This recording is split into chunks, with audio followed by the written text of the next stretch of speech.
Hi hello good evening ಅಂತ ಹೇಳ್ತಾ ಇವತ್ತಿನ ಒಂದು ಕ್ಲಾಸ್ನ ನಾವು ಸ್ಟಾರ್ಟ್ ಮಾಡ್ತಾ ಇದ್ದೀವಿ. ಇಲ್ಲಿವರೆಗೂ ತಮಗೆಲ್ಲ ಗೊತ್ತೇ ಇದೆ, ನಾವು ನಮ್ಮ ಕ್ಲಾಸ್ನಲ್ಲಿ ವಿಜ್ಞಾನಕ್ಕೆ ಸಂಬಂಧಪಟ್ಟಿರ್ತಕ್ಕಂಥ ಕ್ಲಾಸ್ಗಳನ್ನು ವಿಶ್ಲೇಷಣೆ ಸಹಿತವಾಗಿ ಕೊಡ್ತಾ ಇದ್ದೀವಿ. ತಮಗೇನಾದರೂ ಡೌಟ್ಸ್ಗಳಿದ್ದರೆ ದಯವಿಟ್ಟು ಪ್ಲೇಲಿಸ್ಟ್ನಲ್ಲಿ ಹೋಗಿ ತಾವು ನಮ್ಮ ವಿಡಿಯೋಸ್ಗಳನ್ನು ನೋಡ್ಬೋದು.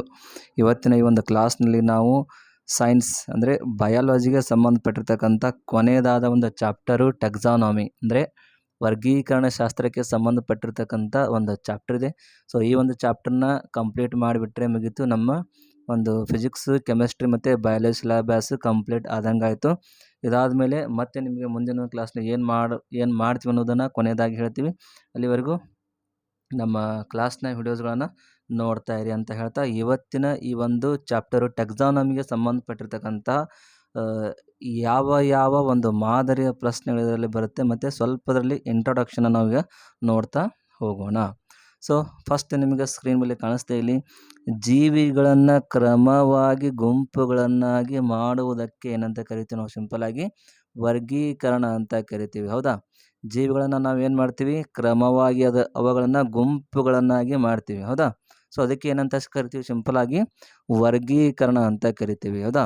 ಇನ್ನು ಎರಡನೇದೊಂದು ಪಾಯಿಂಟ್ಸ್ ಹೇಳುತ್ತೆ ನೋಡಿ, ಜೀವಿಗಳನ್ನು ಗುರುತಿಸಿ ವರ್ಗೀಕರಿಸಿ ವೈಜ್ಞಾನಿಕ ಹೆಸರನ್ನು ನೀಡುವುದಕ್ಕೆ ವರ್ಗೀಕರಣ ಶಾಸ್ತ್ರ ಅಂತ ಕರೀತಾರೆ, ಹೌದಲ್ವಾ? ಸೊ ನಾವೇನು ಮಾಡ್ತೀವಿ? ಪ್ರತಿಯೊಂದನ್ನು ಐಡೆಂಟಿಫೈ ಮಾಡ್ತೀವ, ಸಪ್ರೇಷನ್ ಮಾಡ್ತೀವ, ಅದರ ಕ್ಲಾಸಿಫಿಕೇಶನ್ ಮಾಡ್ತೀವ, ಸೈಂಟಿಫಿಕ್ ನೇಮ್ಗಳನ್ನು ಬರಿತೀವ. ಸೊ ಅದಕ್ಕೆ ಸಿಂಪಲ್ ಏನಂತಾರೆ? ವರ್ಗೀಕರಣ ಶಾಸ್ತ್ರ ಅಥವಾ ಟೆಕ್ಸಾನಮಿ ಅಂತ ಕರಿತೀವಿ ಇಂಗ್ಲೀಷ್ನಲ್ಲಿ, ಹೌದಾ? ಸೊ ಈ ಒಂದು ವರ್ಗೀಕರಣ ಶಾಸ್ತ್ರದ ಪಿತಾಮಹ ಯಾರು ಅಂತ ಕೇಳಿದ್ರೆ ಕರೋಲನ್ ಲೀನಿಯಸ್ ಅಂತಕ್ಕಂಥ ವಿಜ್ಞಾನಿಯವರು ಇದರ ಒಂದು ಪಿತಾಮಹನೇ ಅಂತ ಹೇಳ್ತೀವಿ, ಹೌದಾ? ಸೊ ಇವರು ಏನು ವರ್ಗೀಕರಣ ಶಾಸ್ತ್ರದ ಪಿತಾಮಹ ಅಂತ ಹೇಳ್ತೀವಿ. ಏನು ಜೀವಿಗಳನ್ನು ವೈಜ್ಞಾನಿಕವಾಗಿ ಹೆಸರಿಸುವ ವಿಧಾನಕ್ಕೆ ದ್ವಿನಾಮ ನಾಮಕರಣ ಅಂತ ಕರೀತಾರೆ. ದ್ವಿನಾಮ ನಾಮಕರಣ ಅಂದರೆ ಇಂಗ್ಲೀಷ್ನಲ್ಲಿ ಏನಂತಾರೆ? ಇದಕ್ಕೆ ಬೈನೋಮಿಯಲ್ ನೋಮೆನ್ಕ್ಲೇಚರ್ ಅಂತ ಕರೀತಾರೆ. ಸೊ ಬೈನೋಮಿಯಲ್ ನೋಮೆನ್ಕ್ಲೇಚರ್ ಅಂದ್ರೇ ದ್ವಿನಾಮ ನಾಮಕರಣ ಅಂತ ಕರಿತೀವಿ. ಅಂದ್ರೇನು? ಜೀವಿಗಳನ್ನು ಒಂದು ವೈಜ್ಞಾನಿಕವಾಗಿ ಹೆಸರುಗಳನ್ನ ಕೊಡ್ತಕ್ಕಂಥ ಒಂದು ವಿಧಾನ ಅಂತ ಹೇಳ್ತೀವಿ, ಓಕೆ? ಇನ್ನು ಈ ನಮ್ಮ ಲಿನಿಯಸ್ರವರು ಏನು ಮಾಡ್ತಾರೆ? ಈ ಒಂದು ಜೀವಿಗಳನ್ನು ಹೆಸರಿಸಲು ದ್ವಿನಾಮ ಒಂದು ಪದ್ಧತಿ ಏನುಂಟಲ್ಲ, ಅದನ್ನೇ ಅಂದರೆ ನಾಮಕರಣವನ್ನು ಅವ್ರೇನು ಮಾಡ್ತಾರೆ? ಒಂದು ಜಾರಿಯಲ್ಲಿ ತಂದಿರ್ತಾರೆ ಅಂತ ಹೇಳ್ತೀವಿ. ಇನ್ನು ಈ ಒಂದು ವೈಜ್ಞಾನಿಕ ಒಂದು ಹೆಸರನ್ನ ಏನು ಕೊಡ್ತೀವಿ ಪ್ರತಿಯೊಂದು ಜೀವಿಗಳಿಗೆ, ಅದು ಪ್ಲ್ಯಾಂಟ್ಸ್ ಇರಲಿ ಅಥವಾ ಆ್ಯನಿಮಲ್ಸ್ ಇರಲಿ, ಸೊ ಆ ವೈಜ್ಞಾನಿಕ ಹೆಸರಿನಲ್ಲಿ ಮುಖ್ಯವಾಗಿ 2 ಪದಗಳು ಬರ್ತವೆ. ಆ 2 ಪದಗಳು ಯಾವುದಪ್ಪ ಅಂದರೆ, ಒಂದು ಜಾತಿಯ ಹೆಸರು, ಇನ್ನೊಂದು ಪ್ರಭೇದದ ಹೆಸರು ಅಂತ ಹೇಳ್ತೀವಿ. ಜಾತಿ ಅಂದ್ರೇನು? ಜೀನಸ್ ಅಂತ ಹೇಳ್ತೀವಿ, ಹೌದಾ? ಜೀನಸ್ ಅಂತ ಹೇಳ್ತೀವಿ. ಪ್ರಭೇದ ಅಂದ್ರೇನು? ಸ್ಪೇಸಿಸ್ ಅಂತ ಹೇಳ್ತೀವಿ. ಜೀನಸ್ ಆ್ಯಂಡ್ ಸ್ಪೇಸಿಸ್ ಇವೆರಡು ಕಂಪಲ್ಸರಿ ಆಗಲಿ ಪ್ರತಿಯೊಂದು ಸೈಂಟಿಫಿಕ್ ನೇಮ್ ಅಂದರೆ ರೈಟ್ ಮಾಡಿದರೆ ಅದಕ್ಕೆ ಅವರು ರೈಟ್ ಮಾಡಿರ್ತಾರೆ. ಈ 2 ಪದಗಳು ಎಲ್ಲಿಂದ ಬರ್ತಪ್ಪ ಅಂದರೆ ಲ್ಯಾಟಿನ್ ಭಾಷೆಯಿಂದ ಬಂದಿರತಕ್ಕಂಥ ಪದಗಳು ಅಂತ ಹೇಳ್ತೀವಿ, ಓಕೆ? ಇದಿಷ್ಟು ಸಿಂಪಲಾಗಿ ವರ್ಗೀಕರಣ ಶಾಸ್ತ್ರ ಅಂದರೆ ಟೆಕ್ಸಾನಮಿಗೆ ಸಂಬಂಧಪಟ್ಟಿರ್ತಕ್ಕಂಥ ಸಿಂಪಲಾಗಿ ಇಂಟ್ರೊಡಕ್ಷನ್ ಪಾಯಿಂಟ್ಸು. ಇದೇ ಥರ ಇಲ್ಲಿ ಈ ಒಂದು ಚಾಪ್ಟರ್ನಲ್ಲಿ ಯಾವ ಥರ ಪ್ರಶ್ನೆಗಳು ಬರ್ತಾ ಇರುತ್ತೆ ಅಂದರೆ ಮಾದರಿಯ ಪ್ರಶ್ನೆಗಳು ಯಾವ ಥರ ಬರ್ತಾ ಇರುತ್ತೆ ಅದ್ರ ಬಗ್ಗೆ ಇವತ್ತು ನಾವು ಡಿಸ್ಕಷನ್ನ ಮಾಡೋರಿದ್ದೀವಿ, ಓಕೆ? ಸೊ ತಡ ಮಾಡಿದ್ರೆ ನಾವು ನಮ್ಮ ಕ್ವಶನ್ಗಳನ್ನು ಒಂದೊಂದಾಗಿ ತಗೊಳ್ಳೋಣ, ಓಕೆ? ಸೊ ಫಸ್ಟ್ ಕ್ವಶನ್ ನೋಡಿ, ನಮಗೇನು ಹೇಳುತ್ತೆ? ಫಸ್ಟ್ ಕ್ವಶನ್ ಇದೆ ನೋಡಿ. ಏನು ನೋಡಿ ಪ್ರಶ್ನೆ ಏನು ಕಾಣಿಸ್ತಿದೆ ನೋಡಿ ನಿಮ್ಮ ಸ್ಕ್ರೀನ್ ಮೇಲೆ? ವರ್ಗೀಕರಣದ ಶಾಸ್ತ್ರದ ಪಿತಾಮಹ ಯಾರು? ನಿಮ್ಗೆ ಜಸ್ಟ್ ಹೇಳಿದ್ದೆ, ವರ್ಗೀಕರಣದ ಶಾಸ್ತ್ರದ ಪಿತಾಮಹ ಯಾರು?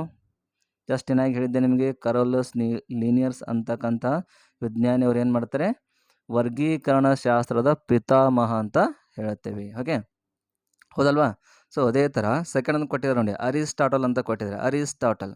ಆಮೇಲೆ ಚಾರ್ಲ್ಸ್ ಡಾರ್ವಿನ್ ಡೆ, ಆಮೇಲೆ ಮೇಲ್ಕಂಡ ಯಾರು ಅಲ್ಲ ಅಂತ ಇದೆ. ಹಾಗಾದರೆ ಅರಿಸ್ಟಾಟಲ್ ಅವ್ರು ಏನು ಮಾಡ್ತಾರೆ? ಅರಿಸ್ಟಾಟಲ್ ಕೂಡ ಏನು ಮಾಡ್ತಾರೆ? ಇವರು ಕೂಡ ಒಬ್ಬರು ಸೈಂಟಿಸ್ಟ್. ಇವ್ರು ಏನು ಹೇಳ್ತಾರೆ ಅಂದರೆ, ನಿರ್ಜೀವಿಗಳಿಂದ ಜೀವಿಯ ಉಗಮ ಅಂತಕ್ಕಂಥದ್ದನ್ನು ಹೇಳಿಕೊಟ್ಟವ್ರೆ ಇವರೇ.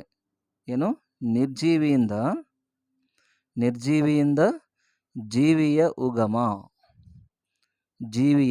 ಉಗಮ ಆಗಿದೆ ಅಂತ ಹೇಳಿಕೊಟ್ಟವ್ರೆ ಇವರೇ. ಅಂದರೆ ಇನ್ನು ಸಿಂಪಲ್ ಏನು ಹೇಳಬೇಕಂದ್ರೆ Organics theories of the evolution ಅಂತ ಏನು ಹೇಳ್ತೀವಲ್ವಾ, ಥೇರಿ ಆಫ್ ಇವಾಲ್ಯೂಷನ್, ಹೌದಾ, ಥೇರಿ ಆಫ್ ಇವಾಲ್ಯೂಷನ್ ಏನು ಹೇಳಿದಲ್ಲ ಅದನ್ನು ಹೇಳಿದವರು ಯಾರು, ನಮ್ಮ ಅರಿಸ್ಟಾಟಲ್ ಅಂತಕ್ಕಂಥ ವಿಜ್ಞಾನಿ. ಇನ್ನು ಚಾರ್ಲ್ಸ್ ಡಾರ್ವಿನ್ ಇವ್ರು ಏನು ಹೇಳ್ತಾರೆ, ಜೀವ ವಿಕಾಸದ ಪಿತಾಮಹ ಅಂತ ಹೇಳ್ತೀವಿ ಇವರನ್ನು. ಜೀವ ವಿಕಾಸದ ಪಿತಾಮಹ ಯಾರು ಅಂತ ಕೇಳಿದ್ರೆ ಯಾರಂತ ಹೇಳ್ತೀವಿ, ಚಾರ್ಲ್ ಡಾರ್ವಿನ್ ಅಂತ ನಾವು ಹೇಳ್ತೀವಿ. ಅರ್ಥ ಆಯ್ತಾ ಕ್ವಶನು. ವರ್ಗೀಕರಣ ಶಾಸ್ತ್ರದ ಪಿತಾಮಹ ಯಾರು ಅಂದರೆ ಕರೋಲಸ್ ಲಿನಿಯರ್ಸ್ ಅಂತಕ್ಕಂಥ ವಿಜ್ಞಾನಿ. ಅರಿಸ್ಟಾಟಲ್ ಏನು ಹೇಳಿದ್ರು, ನಿರ್ಜೀವಿಯಿಂದ ಜೀವಿಯ ಉಗಮ ಅಥವಾ evolution of theory or theory of evolution ಅಂದರೂ ಎರಡೂ ಮೀನಿಂಗು ಒಂದೇ, ಬೇರೆ ಬೇರೆ ಅಲ್ಲ. ಓಕೆ. ಇನ್ನು ಚಾರ್ಲಿ ಡಾರ್ವಿನ್ಸ್ ಅವರು ಏನು ಮಾಡಿರ್ತಾರೆ, ಜೀವ ವಿಕಾಸದ ಪಿತಾಮಹ ಅಂತ ಹೇಳ್ತೇವೆ. ಓಕೆ, ಪ್ರಶ್ನೆ ಒಂದು ಅರ್ಥ ಆಯ್ತಾ. ಓಕೆ, ನೆಕ್ಸ್ಟ್ ಕ್ವಶನ್ ಹೋಗೋಣ, ಸೆಕೆಂಡು. ಓಕೆ, ಸೆಕೆಂಡ್ ಕ್ವಶನ್ ನೋಡಿ ಹೇಳುತ್ತೆ. ಸೆಕೆಂಡ್ ಕ್ವಶನ್ ಒಂದು ಸೆಕೆಂಡ್. ಓಕೆ, ಸೆಕೆಂಡ್ ಕ್ವಶನ್ ನೋಡಿ ಹೇಳುತ್ತೆ, ಜೀವಿಗಳನ್ನು ಹೆಸರಿಸಲು ದ್ವಿನಾಮಕರಣ ಜಾರಿಗೆ ತಂದ ವಿಜ್ಞಾನಿ. ನಾನು ನಿಮ್ಗೆ ಜಸ್ಟ್ ಹೇಳಿದ್ದೆ ದ್ವಿನಾಮಕರಣ ಅಂದ್ರೇನು, ಬಯೋನೋಮಿಯಲ್ ನೋಮೆನ್ಕ್ಲೇಚರ್ ಅಂದರೆ ದ್ವಿನಾಮಕರಣ ಪದ್ಧತಿ ಅಥವಾ ದ್ವಿನಾಮಕರಣ, ಬಯೋನೋಮಿಯಲ್ ನೋಮೆನ್ಕ್ಲೇಚರ್.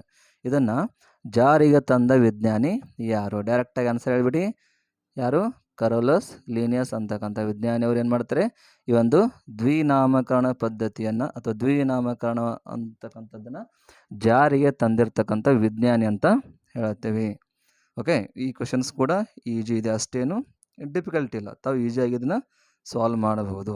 ಓಕೆ ಸ್ನೇಹಿತರೆ, ಯಾರಾದರೂ ಹೊಸಬರು ನಮ್ಮ ಚಾನಲ್ನ, ನಮ್ಮ ಕ್ಲಾಸ್ನ ವಿಡಿಯೋಸ್ಗಳನ್ನ ನೋಡ್ತಾ ಇದ್ದರೆ ದಯವಿಟ್ಟು ಅರ್ಧಂಬರ್ಧ ವಿಡಿಯೋ ನೋಡಿ ಏನೇನೋ ಕಾಮೆಂಟ್ ಮಾಡೋಕ್ಕೆ ಹೋಗ್ಬೇಡಿ. ಕಂಪ್ಲೀಟಾಗಿ ನಾವು ಹೇಳ್ತಿರೋದು ನಿಮಗೆ 5ನೇ ಕ್ಲಾಸ್ನಿಂದ PUCವರೆಗೆ ಪ್ರತಿಯೊಂದು ಚಾಪ್ಟರ್ಗಳನ್ನು ಕವರ್ ಮಾಡ್ಕೊಂಡು ತೊಗೊಂಡಿದ್ದೀವಿ, ಹೌದಾ.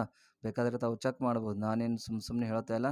ಸೊ ಇದು TETಗೆ ಅಷ್ಟೇ ಸಂಬಂಧಪಟ್ಟಿಲ್ಲ, GPSTR, HSTR, CET ಯಾರ್ಯಾರು ತಯಾರು ಮಾಡ್ತಾಯಿದ್ರು, ಸೊ ನಾನು ಎಲ್ಲರಿಗೂ ಎಟ್ ಎ ಟೈಮ್ ತೊಗೋತಿರೋದು. ಇಲ್ಲಿ TET ಸೆಪ್ರೇಟು, GPSTR ಸೆಪ್ರೇಟ್ ಹಂಗಿಲ್ಲ. ಅದನ್ನು ಮತ್ತೆ ನಾವು ಮುಂದಿನ ಒಂದು ಈ ಜೂನ್ ಆದಮೇಲೆ ಜುಲೈನಲ್ಲಿ ಬರ್ತಲ್ಲ, ಆ ಜುಲೈನಿಂದ ನಾವು ಕಂಟಿನ್ಯೂಸ್ ಆಗಿ ಬೇರೆ ಬೇರೆ ಅಂದರೆ GPSTR ಕ್ಲಾಸ್ ಬೇರೆ, HSTR ಕ್ಲಾಸ್ಗಳನ್ನು ಬೇರೆ ತೊಗೊಳಿರ್ತೀವಿ, ಆಮೇಲೆ TET ಕ್ಲಾಸ್ಗಳನ್ನ ಬೇರೆ ಬೇರೆಯಾಗಿ ನಾವು ತೊಗೊಳಿರ್ತೀವಿ. ಸೊ ಸದ್ಯಕ್ಕೆ ಈಗ ಎಕ್ಸಾಮ್ ಇದೆ ಅಲ್ವಾ TET, ಸೊ ಹೀಗಾಗಿ ಎಲ್ಲಗಳನ್ನು ಒಂದರಲ್ಲಿ ನಾನು ಕವರ್ ಮಾಡ್ತಾ ಇದ್ದೀನಿ. ಸೊ ಯಾರಾದರೂ ಹೊಸಬ್ರು ನೋಡ್ತಾ ಇದ್ದರೆ ದಯವಿಟ್ಟು ಒಂದು ಲೈಕ್ ಕೊಡಿ, ಹಾಗೆ ಚಾನಲ್ನ ಸಬ್ಸ್ಕ್ರೈಬ್ ಮಾಡಿ. ಅದು ತಮಗೆ ಇಷ್ಟ ಆದರೆ, ಇಲ್ಲಾಂದರೆ ಕೊಡೋಕ್ಕೆ ಹೋಗಬೇಡಿ. ಓಕೆ, ನೆಕ್ಸ್ಟ್ ಕ್ವಶನ್ ಹೋಗೋಣ, 3ನೇ ಕ್ವಶನ್. ಓಕೆ, 3ನೇ ಪ್ರಶ್ನೆ ನೋಡಿ ಏನು ಹೇಳ್ತೀನಿ ನಮಗೆ, ಮಾನವನ ವೈಜ್ಞಾನಿಕ ಹೆಸರು. ಮಾನವ ಅಂದರೆ ನಮಗೆ ಕೂಡ ಒಂದು ವೈಜ್ಞಾನಿಕ ಹೆಸರುಗಳನ್ನು ಕೊಟ್ಟಿದ್ದಾರೆ ವಿಜ್ಞಾನಿಗಳು. ಏನಂತ ಕೊಟ್ಟಿದ್ದಾರೆ, ಆಪ್ಷನ್ಗಳನ್ನು ನೋಡಿಲಿ. ಮ್ಯಾಂಜಿಫೆರ್ ಇಂಡಿಕಾ, ರಾನಾ ಹೆಕ್ಸಾಡೆಕ್ಟಲ್, ಹೋಮೋಸೆಪಿಷಿಯನ್ಸ್, ಕೋಕಸ್ ನುಸಿಫೆರಾ ಅಂತಕ್ಕಂಥದ್ದು. ಸೊ ಇಲ್ಲಿ ಕೊಟ್ಟಿರ್ತಕ್ಕಂಥ ಈ 4 ಆಪ್ಷನ್ಗಳಲ್ಲಿ ಸರಿಯಾದ ಆನ್ಸರ್ ಏನಪ್ಪ ಅಂದರೆ ಹೋಮೋಸೆಪಿಷಿಯನ್ಸ್ ಅಂತ ಹೇಳ್ತೀವಿ. ಹೋಮೋಸೆಪಿಷಿಯನ್ಸ್ ಅಂದ್ರೇ ಮಾನವನಿಗೆ ಒಂದು ವೈಜ್ಞಾನಿಕವಾದ ಹೆಸರು ಅಂತ ಹೇಳ್ತೀವಿ, ಹೌದಾ. ಸೊ ಮಾನವನ ವೈಜ್ಞಾನಿಕ ಹೆಸರು ಅಂದ್ರೇನು, ಹೋಮೋಸೆಪಿಷಿಯನ್ಸು. ಹಾಗಾದರೆ ಮ್ಯಾಂಜಿಫೆರ್ ಇಂಡಿಕಾ ಇದು ಯಾವುದಕ್ಕೆ ಸಂಬಂಧಪಟ್ಟಿದ್ದು, ಇದು ಕೂಡ ಸಂಬಂಧಪಟ್ಟಿದೆ. ರಾನಾ ಹೆಕ್ಸಾಡೆಕ್ಟಲ್ ಇದು ಕೂಡ ಸಂಬಂಧಪಟ್ಟಿದೆ.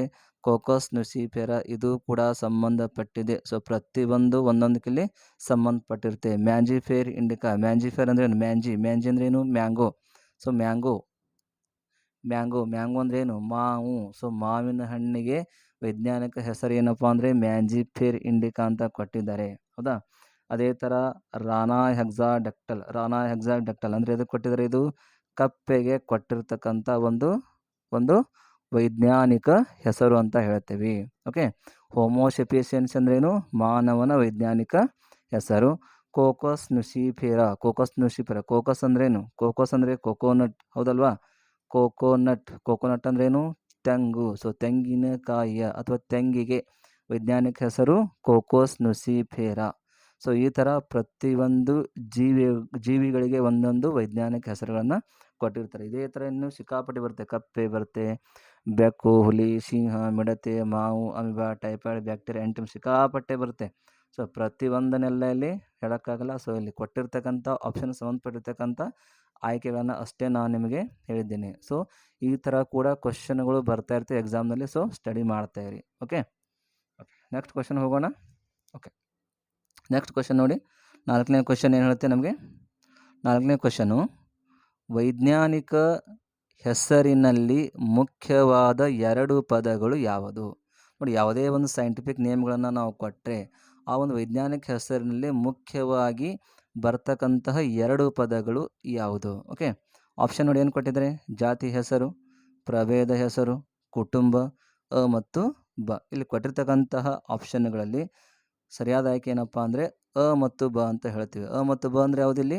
ಒಂದು ಪ್ರಭೇದದ ಹೆಸರು, ಇನ್ನೊಂದು ಜಾತಿಯ ಹೆಸರು. ಜಾತಿಯ ಹೆಸರು ಅಂದರೆ ಏನಂತ ಕರಿತೀವಿ? ಇದಕ್ಕೆ ನಾವು ಜೀನಸ್ ಅಂತ ಹೇಳ್ತೀವಿ. Genus, GENUS, genus. ಪ್ರಭೇದದ ಹೆಸರು, ಪ್ರಭೇದ ಅಂದ್ರೇನು? ಸ್ಪೇಸೀಸ್ ಅಂತ ಹೇಳ್ತೀವಿ. ಸೊ ಇವೆರಡು ಮೋಸ್ಟ್ ಇಂಪಾರ್ಟೆಂಟ್ ಅಂತ ಹೇಳ್ತೀವಿ. ಯಾವಾಗಿದು? ಯಾವುದೇ ಒಂದು ಜೀವಿಗೆ ನಾವು ವೈಜ್ಞಾನಿಕ ಹೆಸರುಗಳನ್ನು ಕೊಟ್ಟರೆ ಇವೆರಡು ಮೋಸ್ಟ್ ಇಂಪಾರ್ಟೆಂಟ್ ಅದರ ಒಂದು ಪದಗಳು ಅಂತಕ್ಕಂಥದ್ದನ್ನು ಹೇಳ್ತೀವಿ. ಯಾವುದೇ ಒಂದು ತಗೊಳ್ಳಿ ನೀವು, ಹೌದಾ? ಸೊ ಪ್ರತಿಯೊಂದಕ್ಕೆ ಇವೆರಡು ಅಲ್ಲಿ ಇರಬೇಕು. ಇದ್ರ ಬಿಟ್ಟರೆ ಇನ್ನೂ ಬರುತ್ತೆ, ಹೌದಾ? ಇನ್ನೋದರಲ್ಲಿ ಬರ್ತಾ ಇರುತ್ತೆ. ಯಾವ್ದು ಬರ್ತಾ ಇರುತ್ತೆ ಅದರಲ್ಲಿ? ಕುಟುಂಬ ಬರುತ್ತೆ, ಫ್ಯಾಮಿಲಿ ಬರುತ್ತೆ, ಆರ್ಡರ್ ಬರುತ್ತೆ. ಆರ್ಡರ್ ಅಂದರೆ ಏನು? ವರ್ಗ, ಕ್ಲಾಸ್ ಬರುತ್ತೆ, ವಂಶ, ಫೈಲಮ್, ಸಾಮ್ರಾಜ್ಯ, ಕಿಂಗ್ಡಮ್. ಸೊ ಇದೆಲ್ಲ ಬರ್ತಾ ಇರುತ್ತೆ. ಸೊ ಅದೆಲ್ಲ ಇಂಪಾರ್ಟೆಂಟ್ ಇಲ್ಲ, ಬಟ್ ಮೇನ್ ಇಂಪಾರ್ಟೆಂಟ್ ಇರೋದು ಜೀನಸ್ ಆ್ಯಂಡ್ ಸ್ಪೇಸೀಸ್ ಅಂತ ಹೇಳ್ತೇವೆ. ಓಕೆ, ಕ್ವಶನ್ ಅರ್ಥ ಆಯ್ತಾ? ವೈಜ್ಞಾನಿಕ ಹೆಸರಿನಲ್ಲಿ ಏನು ಮುಖ್ಯವಾದ 2 ಪದಗಳು ಯಾವುದಪ್ಪ ಅಂದರೆ ಒಂದು ಜೀನಸ್ಸು, ಇನ್ನೊಂದು ಸ್ಪೇಸೀಸ್ ಅಂತ ಹೇಳ್ತೇವೆ. ಓಕೆ, ನೆಕ್ಸ್ಟ್ ಕ್ವಶನ್ ಹೋಗೋಣ. ಓಕೆ, 5ನೇ ಪ್ರಶ್ನೆ ನೋಡಿ ಏನು ಹೇಳುತ್ತೆ? ಜೀವಿಗಳಲ್ಲಿ ಎಷ್ಟು ಸಾಮ್ರಾಜ್ಯಗಳಾಗಿ ವಿಂಗಡಿಸಲಾಗಿದೆ? ಜೀವಿಗಳಲ್ಲಿ ಯಾವುದೇ ಜೀವಿರಲಿ, ಪ್ಲ್ಯಾಂಟ್ ಇರಲಿ ಅಥವಾ ಅನಿಮಲ್ಸಲ್ಲಿ. ಸೊ ಈ ಜೀವಿಗಳಲ್ಲಿ ಎಷ್ಟು ಸಾಮ್ರಾಜ್ಯ ಅಂದ್ರೇನು? ಸಾಮ್ರಾಜ್ಯ ಅಂದರೆ ಏನಂತ ಕರಿತೀವಿ ಇಂಗ್ಲೀಷ್ನಲ್ಲಿ? ಇದಕ್ಕೆ ಕಿಂಗ್ಡಮ್ ಅಂತ ಹೇಳ್ತೀವಿ, ಹೌದಾ?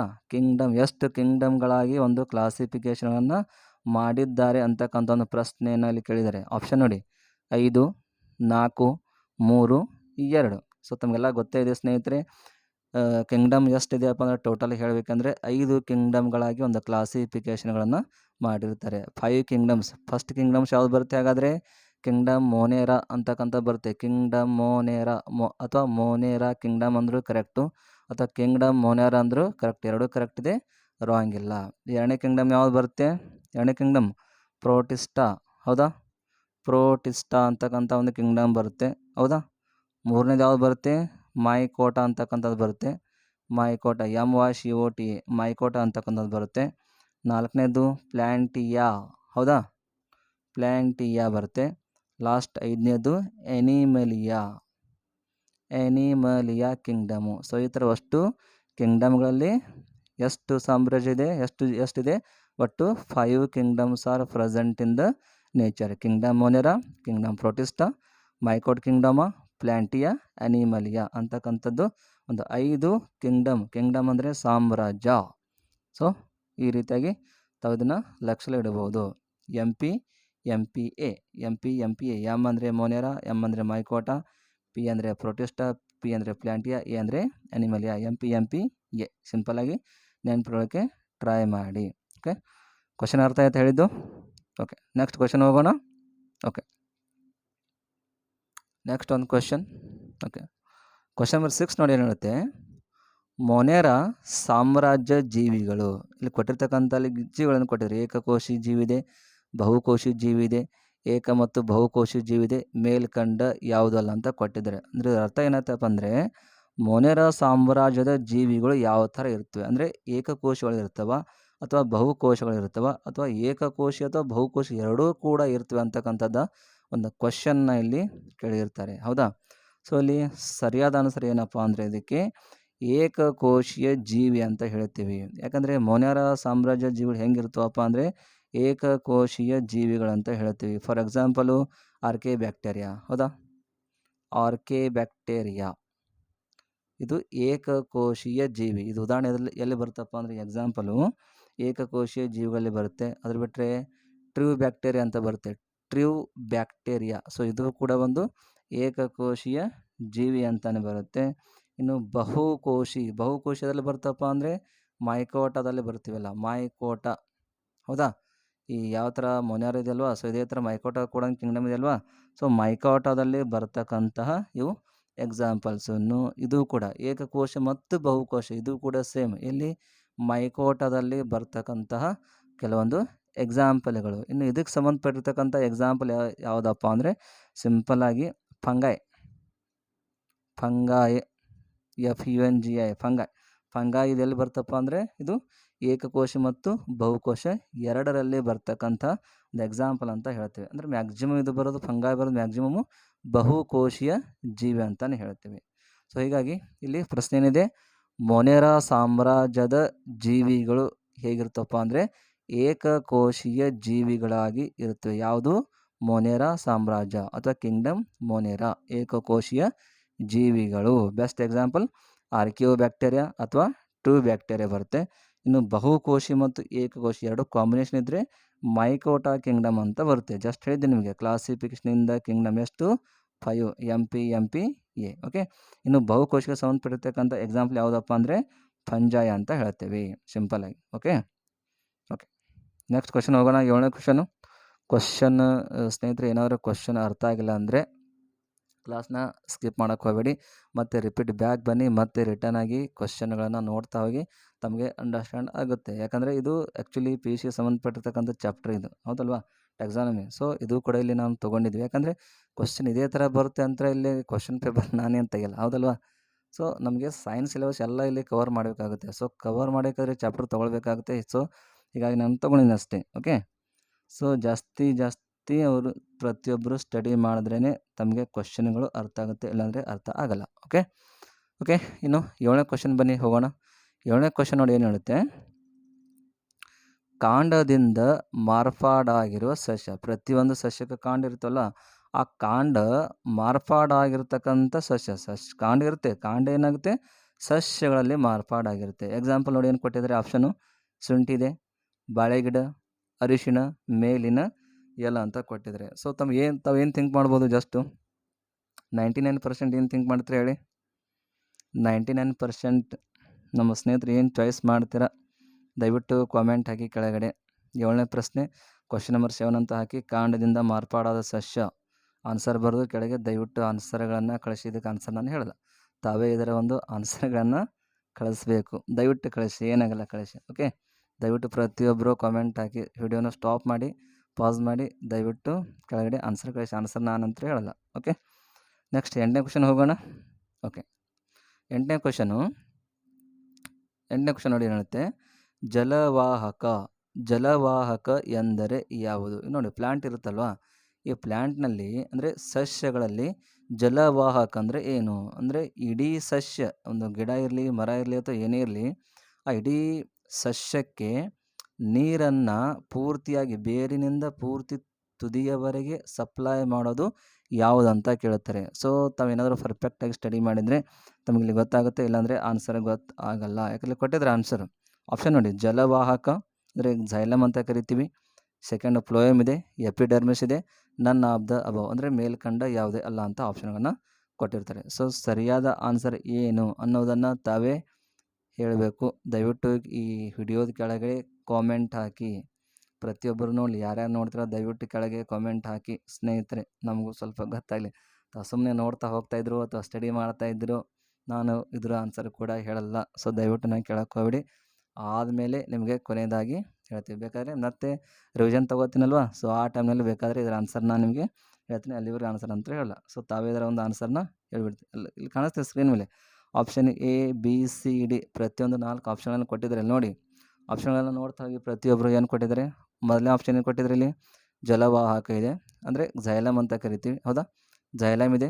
ಸೆಕೆಂಡ್ ಫ್ಲೋಯಮ್ ಇದೆ, ಥರ್ಡು ಎಪಿಡರ್ಮಿಸ್ ಇದೆ, 4ನೇದು ನನ್ ಆಫ್ ದ ಅಬವ್ ಅಂತ ಇದೆ. ಸೊ ಆನ್ಸರ್ನ ನೀವೇ ಹೇಳಬೇಕು, ನಾನಂತೂ ಹೇಳಲ್ಲ. ಕೆಳಗಡೆ ಕಾಮೆಂಟ್ ಹಾಕಿ. ಓಕೆ. ನೆಕ್ಸ್ಟ್ ಕ್ವಶನ್ ಹೋಗೋಣ. ಓಕೆ. ನೆಕ್ಸ್ಟ್ 9ನೇ ಕ್ವಶನ್. ಓಕೆ. 9ನೇ ಕ್ವಶನ್ ನೋಡಿ ಏನು ಹೇಳುತ್ತೆ, ಸೈಕಾನ್ ಪ್ಲಾಂಟ್ ಗೊತ್ತಲ್ಲ ಪ್ರತಿಯೊಬ್ಬರಿಗೂ, CYCON ಸೈಕಾನ್ ಇದು ಪ್ಲ್ಯಾಂಟ್. ಲಕ್ಷ ಇಟ್ಕೊಳ್ಳಿ ಪ್ರತಿಯೊಬ್ಬರು. First of all Sycon it is a plant ಅಥವಾ ಎನಿಮಲ್? ಸೈಕಾನ್ ಸ್ನೇಹಿತರೆ, ಸೈಕಾನ್ ಇದು ಪ್ಲ್ಯಾಂಟ್ ಅಲ್ಲ, ಇದು ಒಂದು ಸ್ಮಾಲ್ ಎನಿಮಲ್ಸು. ಸೊ ಸೈಕಾನ್ ಇದು ಏನು ಅಂತ ಕೇಳುತ್ತಾರೆ, ಹೌದಾ. ಸೊ ಸೈಕಾನ್ ಇದು ಏನು? ಆಪ್ಷನ್ ನೋಡಿ, ಏನೇನು ಕೊಟ್ಟಿದ್ರು ಇಲ್ಲಿ. ಫಸ್ಟ್ ಆಪ್ಷನ್ ಇದೆ ಸ್ಪಂಜು ಪ್ರಾಣಿ, ಸೆಕೆಂಡು ಚಪ್ಪಟೆ ಹುಳ, ಮೂರನೇದು ದುಂಡು ಹುಳ, ನಾಲ್ಕನೇದು ವಲಯವಂತ ಹುಳ ಅಂತ ಕೊಟ್ಟಿದ್ದಾರೆ. ಇಲ್ಲಿ ಸರಿಯಾದ ಆನ್ಸರ್ ಏನಪ್ಪ ಅಂದರೆ ಇದಕ್ಕೆ ಸ್ಪಂಜು ಪ್ರಾಣಿ ಅಂತ ಹೇಳ್ತೀವಿ. ಸ್ಪಂಜು ಪ್ರಾಣಿ ಅಂದರೆ ಇದು ಆ್ಯಕ್ಚುಲಿ ಎಲ್ಲಿ ಬರುತ್ತೆ? ಇದು ಅಕಶೇರುಕ ಪ್ರಾಣಿಗಳಲ್ಲಿ ಬರ್ತಕ್ಕಂತಹ ಒಂದು ಪ್ರಾಣಿ. ಅಕಶೇರುಕ ಪ್ರಾಣಿ ಅಂದರೆ ಏನು ಸ್ನೇಹಿತರೆ? ಅಕಶೇರುಕ ಪ್ರಾಣಿ ಅಂದ್ರೇನು? ಬೆನ್ನು ಮೂಳೆ ಇರಲಾರದ ಒಂದು ಪ್ರಾಣಿ ಅಂತ ಹೇಳ್ತೀವಿ, ಹೌದಲ್ವಾ? ಬೆನ್ನು ಮೂಳೆ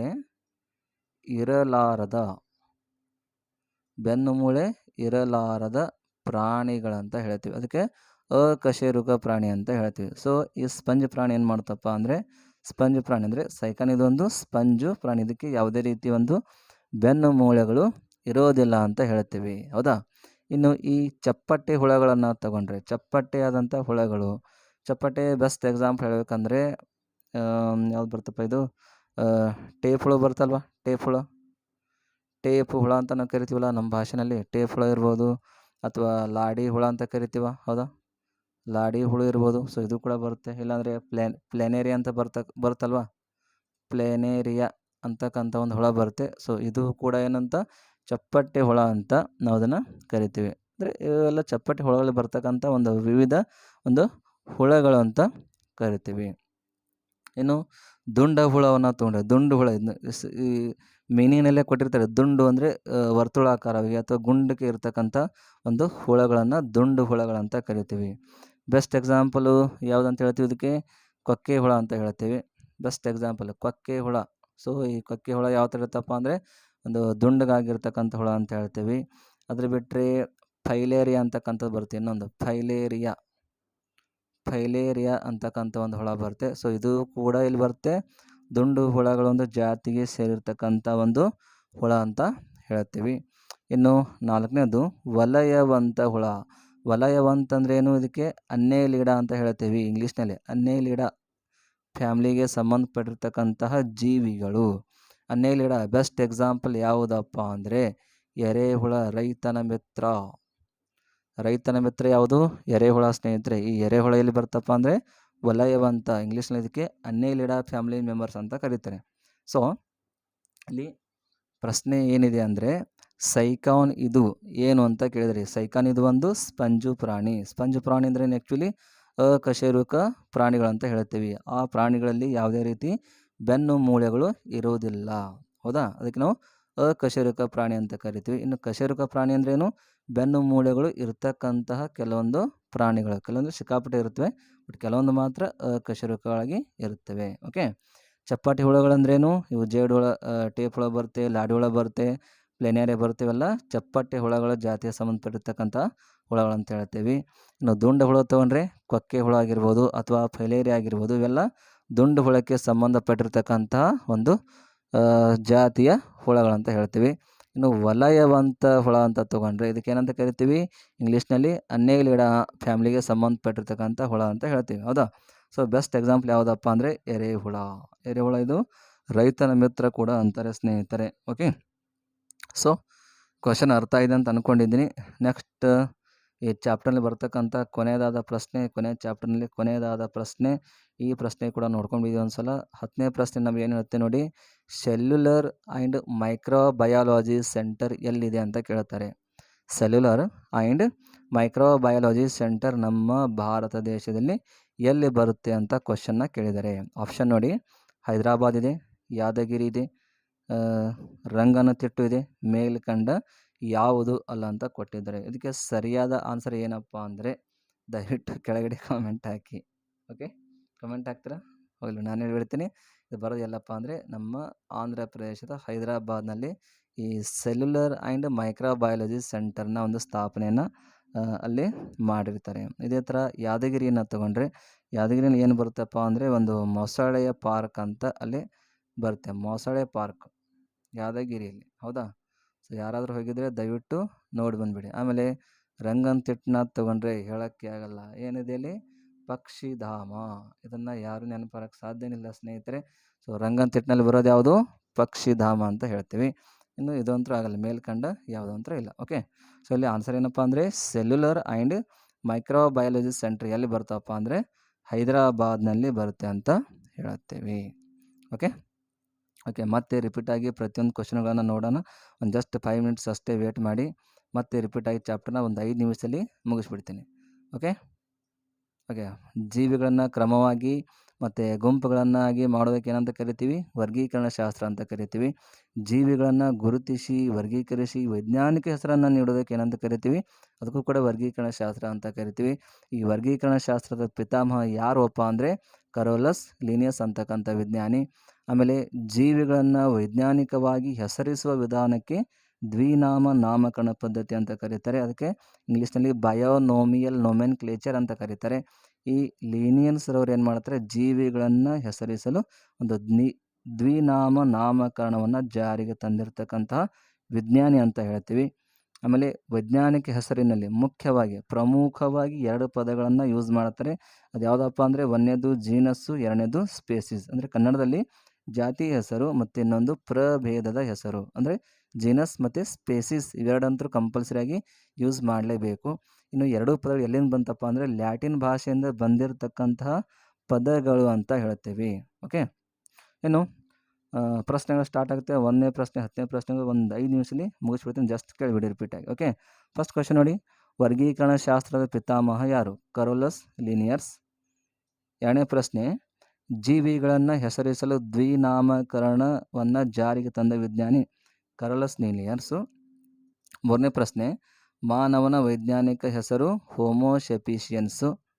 4ನೇ ಪ್ರಶ್ನೆ, ವೈಜ್ಞಾನಿಕ ಹೆಸರಿನಲ್ಲಿ ಮುಖ್ಯವಾದ 2 ಪದಗಳು ಜಸ್ಟ್ ಹೇಳಿದ್ದೆ, ಜೀನಸ್ ಆ್ಯಂಡ್ ಸ್ಪೇಸಿಸು. 5ನೇದು, ಜೀವಿಗಳಲ್ಲಿ ಎಷ್ಟು ಸಾಮ್ರಾಜ್ಯಗಳಾಗಿ ವಿಂಗಡಿಸಲಾಗಿದೆ? 5 ಯಾವುದು? Kingdom Monera, Protista, Mycota, Plantae, Animalia, MPA. 6ನೇದು, ಮೊನೆರಾ ಸಾಮ್ರಾಜ್ಯದ ಜೀವಿಗಳು ಯಾವುದು? ಏಕಕೋಶೀಯ ಜೀವಿ. 7ನೇದು, ಕಾಂಡದಿಂದ ಮಾರ್ಪಾಡಾಗಿರುವ ಸಸ್ಯ. ಆನ್ಸರ್ ಹೇಳಲ್ಲ, ತಾವೇ ಕಾಮೆಂಟ್ ಹಾಕಿ. 8ನೇದು, ಜಲವಾಹಕ ಎಂದರೆ ಯಾವುದು? ತಾವೇ ಕಾಮೆಂಟ್ ಹಾಕಿ. 9ನೇದು, ಸೈಕಾನ್ ಇದು ಒಂದು ಸ್ಪಂಜು ಪ್ರಾಣಿ. ಲಕ್ಷಲಿಟ್ಕೊಳ್ಳಿ. ಓಕೆ 10ನೇದು, ಸೆಲ್ಯುಲರ್ ಆ್ಯಂಡ್ ಮೈಕ್ರೋಬಯಾಲಜಿ ಸೆಂಟರ್ ಎಲ್ಲಿದೆ? ಹೈದರಾಬಾದು. ಓಕೆ ಸೊ 7ನೇ ಕ್ವಶನ್ 8ನೇ ಕ್ವಶನ್ ತಮಗೆ ಬಿಟ್ಟು ಕೊಟ್ಟಿದ್ದೀನಿ. ದಯವಿಟ್ಟು ಸ್ಟಡಿ ಮಾಡಿ. ನನಗೆ ಕೆಳಗಡೆ ದಯವಿಟ್ಟು ಪ್ರತಿಯೊಬ್ಬರು ಯಾರ್ಯಾರು ನೋಡ್ತಿರೋ ಪ್ರತಿಯೊಬ್ಬರು ಕಾಮೆಂಟ್ ಹಾಕಿ. ಸೊ ದಯವಿಟ್ಟು ನೆನಪು ಹೋಗ್ಬಿಡಿ. ದಯವಿಟ್ಟು ಕಮೆಂಟ್ ಹಾಕಿ. ಮತ್ತು ನಾವು ಮುಂದಿನ ನಮ್ಮ ಕ್ಲಾಸ್ನಲ್ಲಿ ನಿಮ್ಗೆ ಏನೇನು ಹೇಳ್ತೀವಪ್ಪ ಅಂದರೆ ಪ್ರತಿಯೊಂದು ಪಾಠದ ಮೇಲೆ ನಾವು ರಿವಿಷನ್ನ ತಗೊಳ್ಳೋರಿದ್ದೇವೆ. ಆಮೇಲೆ ಮಾದರಿಯ ಪ್ರಶ್ನೆ ಪತ್ರಿಕೆಯ ಒಂದು ವಿಶ್ಲೇಷಣೆ ಕೂಡ ಕೊಡೋರಿದ್ದೇವೆ. ಹಳೆಯ ಪ್ರಶ್ನೆ ಪತ್ರಿಕೆಯನ್ನು ಸಾಲ್ವ್ ಮಾಡಿ ಕೊಡೋರಿದ್ದೇವೆ. ಡೈಲಿ ಕೊನೆಯದಾಗಿ ಒಂದು 4-5 ದಿವಸ ಡೈಲಿ ಲೈವ್ ಕ್ಲಾಸ್ ಕೂಡ ಕೊಡೋರಿದ್ದೇವೆ. ಲೈವ್ ಕ್ಲಾಸ್ ನನ್ನ ಲ್ಯಾಪಿಸಲ್ಲಿ ಪ್ರಾಬ್ಲಮ್ ಇದೆ. ಸೊ ಹೀಗಾಗಿ ಲೈವ್ ಕ್ಲಾಸ್ ಜಾಸ್ತಿ ಕೊಡೋಕ್ಕಾಗ್ತಿಲ್ಲ, ಕ್ಷಮಿಸಿ ಸ್ನೇಹಿತರೆ. ಮುಂದಿನ ಒಂದು ಜುಲೈನಿಂದ ನಾನು ಲೈವ್ ಕ್ಲಾಸ್ನ 100% ನಿಮಗೆ ಕೊಡ್ತೀನಿ. ಅದರಲ್ಲೇನು ವಾದ ಇಲ್ಲ. ಓಕೆ ಸೊ ಇಲ್ಲಿವರು ಸ್ವಲ್ಪ ಅಡ್ಜಸ್ಟ್ಮೆಂಟ್ ಮಾಡ್ಕೊಳ್ಳಿ. ಸೊ ಇವೆಷ್ಟೆಲ್ಲ ಪ್ರತಿಯೊಂದು ಪಾಠದ ಮೇಲೆ ರಿವಿಷನ್ನು, ಮಾದರಿ ಪ್ರಶ್ನೆ ಪತ್ರಿಕೆ ಒಂದು ವಿಶ್ಲೇಷಣೆ ಹೇಳೋರಿದ್ದೇವೆ. ಹಳೆಯ ಪ್ರಶ್ನೆ ಪತ್ರಿಕೆಯ ಒಂದು ವಿಶ್ಲೇಷಣೆ ಕೂಡ ಹೇಳೋರಿದ್ದೇವೆ. ಇದನ್ನೆಲ್ಲ ಇನ್ನೂ 15 ದಿವಸ ಟೈಮ್ ಇದೆ ನಮಗೆ. ಆ ಟೈಮ್ನಲ್ಲಿ ಪೂರ್ತಿಯಾಗಿ ಮುಗಿಸ್ಕೊಡ್ತೀನಿ. ಸೊ ನಾಳೆಯಿಂದ ಅಂದರೆ ಮುಂದಿನ ಒಂದು ಕ್ಲಾಸ್ನಿಂದ ನಾವು ರಿವಿಷನ್ನ ಸ್ಟಾರ್ಟ್ ಮಾಡೋರಿದ್ದೀವಿ. ಇನ್ನೂ ಯಾರಾದರೂ ನಿಮ್ಮ ಸ್ನೇಹಿತರು ಜಾಯ್ನ್ ಆಗೋರಿದ್ದರೆ ಅವರಿಗೆ ಕೂಡ ಲಿಂಕ್ ಕಳಿಸಿ ಶೇರ್ ಮಾಡಿ. ಮತ್ತು ನಮ್ಮ ವಾಟ್ಸಪ್ ಗ್ರೂಪ್ ಕೂಡ ಜಾಯ್ನ್ ಆಗಿ ಅಂತ ಹೇಳ್ತಾ ಇವತ್ತಿನ ಈ ಒಂದು ಕ್ಲಾಸ್ನ ಇಲ್ಲಿಗೆ ಸ್ಟಾಪ್ ಮಾಡ್ತೀನಿ. ಮುಂದಿನ ಕ್ಲಾಸ್ವರೆಗೂ ಧನ್ಯವಾದಗಳು. Thank you.